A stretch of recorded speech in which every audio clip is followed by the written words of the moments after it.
Евангелие паводле Яна. Езус сказаў сваім вучням: «Калі хто любіць мяне, той захоўвае слова маё, і палюбіць таго Айцец мой, і прыйдзем да яго, і зробім жыллё ў яго.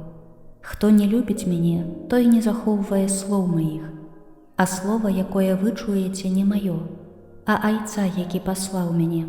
Я сказаў вам гэта, будучы з вамі, а Суцяшыцель, Дух Святы, якога Айцец пашле ў імя маё, навучыць вас усяму і нагадае вам пра ўсё, што я сказаў вам.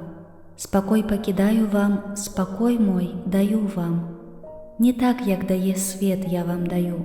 Няхай не трывожыцца сэрца вашае і не баіцца. Вы чулі, што я сказаў вам, адыходжу і прыйду да вас. Калі б вы мяне любілі, то радаваліся б таму, што я іду да Айца, бо Айцец мой большы за мяне.